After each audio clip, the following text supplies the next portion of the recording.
हमारे बीच जो है बृजमोहन भाई आ चुके हैं जो फंसे हुए थे वहां पे आपके जो है इजराइल, तेल अवीव, जॉर्डन होते हुए। सर, आप जब यहाँ आए तो आपको दाल भात खा के बड़ा अच्छा लगा होगा। लग रहा है इससे मैं आप रिलैक्स मोड में आ गए, अपने घर आ गए। मैं भगवान की कसम अब मैं जब भी विदेश यात्रा अगर कभी सोचूंगा दोबारा जाने की, दाल चावल लेके जाऊं, क्योंकि पिछले एक हफ्ते हमने सिर्फ मैदा खाया है और वहाँ तो बीफ है, चिकन है, मटन है। कहाँ खाया जो है? तेल अवीव में जॉर्डन भी एक इस्लामिक कंट्री है, वहाँ पे भी समझिए। हाँ, ये जरूर एक मैं आपको जरूर इत्तेफाक देखिए मेरे जेब में शायद ये चीज रह गई है।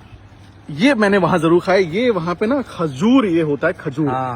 ये हमने तेल अवीव में भी खाया और 2 खजूर खा करके दिन भर रहता था बस, क्योंकि जो खाना वहां मिलता था वो मैं नहीं खा सकता था। वेजिटेरियन आदमी जो है, सनातनी आदमी आप। ये बस ये 2 खजूर खाते थे। लेकिन ये मैं जरूर बोलूंगा, अगर आप लोग विदेशी खजूर जरूर मंगाइए। कुल कितने दिन फंसे रहे आप वहाँ पे? 28 तारीख की सुबह से लेकर के आप समझिए कि लगभग कल रात तक हम लोग थे वहाँ पे और हम लोग पहुंचे। युद्ध का एहसास तो आपको हुआ होगा। जो 3 दिन हम लोग शनिवार से लेकर मंगलवार तक का 3 दिन तेल अवीव में जो हम लोग थे, वो युद्ध वाला दौर था। और अब मैं आपको बताऊं, आप लोगों को तेल अवीव से निकाल के जॉर्डन भेजा गया। जॉर्डन में भी बमबारी हुई बस से, फिर जॉर्डन से फिर आप लोगों को फ्लाइट से, फिर हम लोग वाया लंदन। नहीं, वाया हमारे को वो रूट हमारा मिडिल ईस्ट का नहीं, लेकिन लंदन से कुछ टच उससे पहले ही कोई रूट था, क्योंकि उन्होंने बोला कि ये जोन अभी सेफ जोन था। ये बताया, क्योंकि देखिए हम लोग प्लेन के अंदर थे, लेकिन हमें जो अधिकारी बता रहे थे वहाँ के, जो रॉ के भी जो अधिकारी साथ में थे, कि रूट बदल के लाए जा रहे हैं। क्योंकि ईरान, हाँ मैं यहाँ पे एक बात आपको बताते चलूं, एक हमारे को जॉर्डन इंटेलिजेंस के एक व्यक्ति से हमें जानकारी, बातचीत में उसको हो गया, बड़ा अच्छा हमसे बात करने लगा। उसने बताया कि आप ये बताइए कि आपके कुछ ऐसे पत्रकार थे जो कि पहले से ही इजराइल में रह रहे थे, तो क्या आप लोगों को पता था कि? हमने कहा नहीं, मैं तो उनमें से नहीं था, मैं तो बाद में हूँ। कह रहे ईरान सरकार को इस बात का अंदेशा है कि कुछ ऐसे पत्रकार, भारतीय पत्रकार जो वहां इजराइल में पहले से थे, क्या उन्हें अंदेशा था? मैं आपको बताऊं, वो पत्रकार निश्चित रूप से थोड़ा अवेयर हो जाए, क्योंकि ईरान को ये पता लग चुका है। और ईरान, ये जॉर्डन इंटेलिजेंस का जो बंदा जो एयरपोर्ट पे वो लोग तैनात होते हैं, उन्होंने हमसे बातचीत में, क्योंकि उसने कॉफी पिलाया, पूछा पाछा, आप लोग परेशान हो गए, तो बोला कि आप लोग, क्या आप भी वही पत्रकार थे? हमने कहा नहीं, मैं तो आया ही हूँ 24 तारीख को, जब प्रधानमंत्री जी की विजिट थी, और उसके बाद हम लोग निकले। बोले नहीं, बट हमारे को जो जानकारी है कि ईरान को, ये सरकार को इस बात की जानकारी है कि आप कुछ पत्रकार, जो भारतीय पत्रकार वहां मौजूद थे, उनको पहले से जानकारी। अगर ऐसी कोई बात है, मैं कहता हूं पत्रकारिता निश्चित रूप से थोड़ा सा आप करें, क्योंकि हो सकता है कहीं गलत फहमी में कोई घटना ना हो जाए किसी के साथ, फिर आप दोष सरकार को देंगे। ये एक बड़ी बात है खास तौर से। तो बृजमोहन जी, आप साधना न्यूज देखते हैं और लगातार इस बीच प्रधानमंत्री के साथ कई देशों की यात्रा आपने की, और मुझे लगता है कि सबसे मुश्किल यात्रा आपको लगी होगी जीवन की, जहां पे क्या कभी ऐसा वक्त भी आया कि लगा कि मैं बचूंगा नहीं, हनुमान जी याद आ गए हों?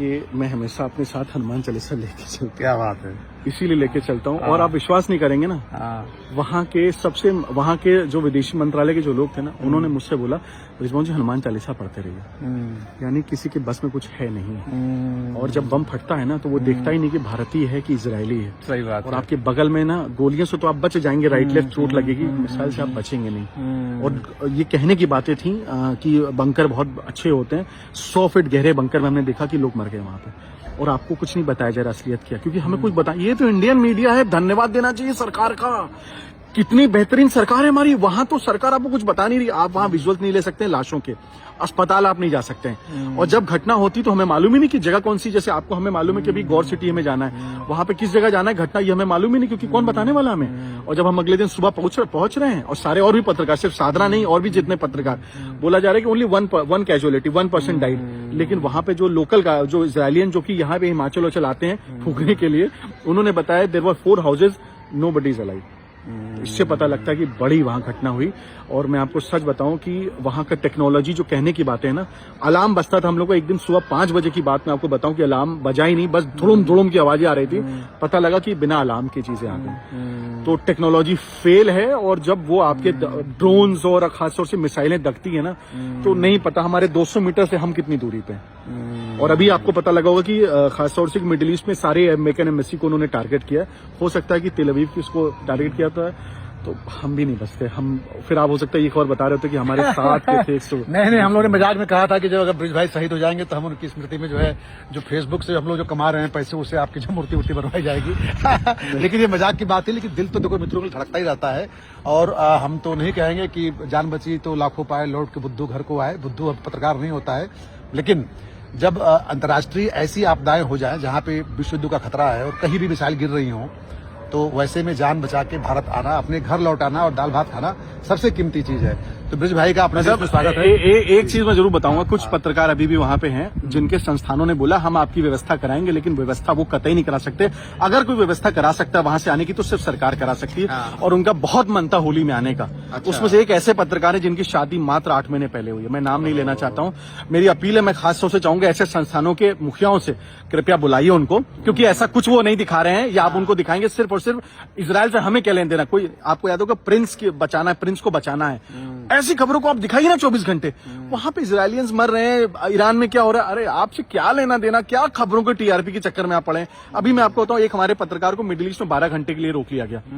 मैं आपको बताते हुए, मैं नाम नहीं बताना चाहता हूं, वो जा रहे हैं वहां पे न्यूज कवर करने के लिए, उन्हें 12 घंटे बिठा लिया गया। तो प्लीज मेरी एक तरह से मेरी हाथ जोड़ के विनती है मीडिया संस्थानों की, कुछ हेड्स की जिनके प्रतिनिधि वहां पे, कृपया उनको बुलाइए, क्योंकि साथ के साथी थे, मुझे भी खल रहा है। अभी हम लोग आए हैं मात्र, वहां बहुत लोग हैं अभी। तो मीडिया संस्थानों से अपील है, प्लीज अपने रिपोर्टरों को जबरन दांव पे न लगाएं उनकी जिंदगी को। और ब्रिज भाई आए हुए हैं और मैं इनको अब जा रहा हूं कुछ मीठा खिलाने जो है, क्योंकि हम लोग जो है बहुत दिन बाद मिले हैं और इस विशेष मुश्किल से जब निकल के आए हैं तो बनता है दोस्तों में जो है। और देवेश जी हमारे बनारस से जो है साथी जो है भड़ास के, प्रणाम नमस्कार।